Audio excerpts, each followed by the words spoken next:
The criminal justice system is constantly under scrutiny, and for good reason. There are a lot of imperfections that our next guest says have tangible solutions. Author of Fix This Thing, James Bolen, joins us with his thoughts now. James, thank you so much for joining me. And my first question to you, we've all sort of sat slack-jawed seeing the situation unfold in Minneapolis, and your book addresses racial disparities in police interactions, among other things. What's your take of the situation through the lens of your book? My initial reaction was clearly the officer, especially one with the knee in the man's throat, was completely out of control. And it would appear to me that his emotions were dictating his actions.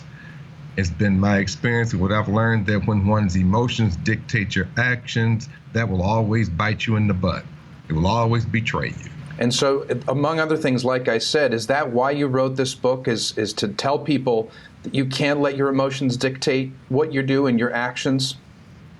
Well, my career in policing was the motivation for writing the book.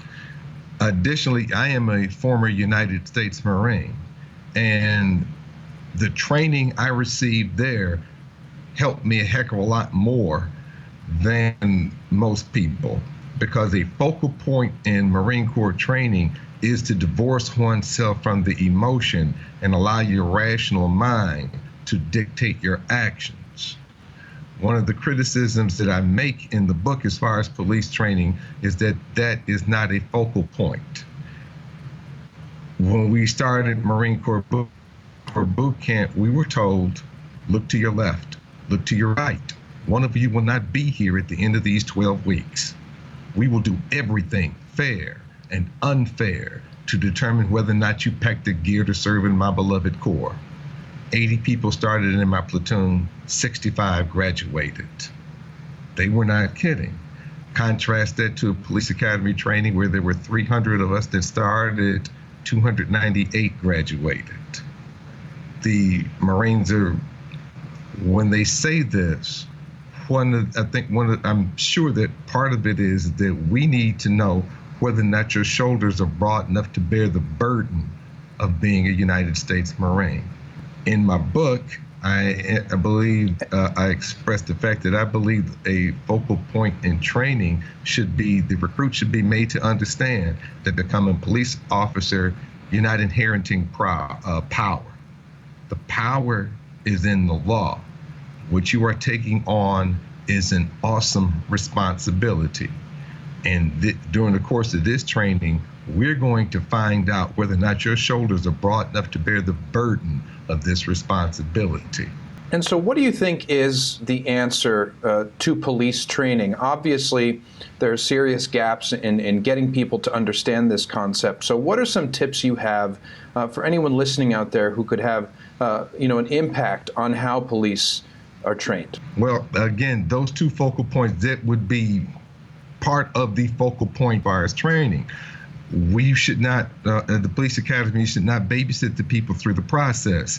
I've heard the complaint that we spend a heck of a lot of money as far as recruiting and training, so it's important that the recruit is successful and gets into the squad car out onto the street. Okay, that's one way at which to look at it.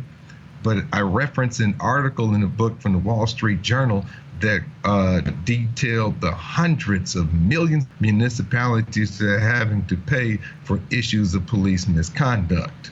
So I quote a real old commercial. I've forgotten the product, but at the end the man says, pay me now or pay me later. And when you pay me later, you'll pay me more. Right. And obviously, like we were saying, we started by saying there's a lot of problems with the criminal justice system. There's a lot that you address in your book. Very briefly, what else do you go into in your book for viewers to know? Well, in chapter 1, I talk about the court system. It did not take long for me to understand that when I walked into a courtroom, that it was an arena for competition.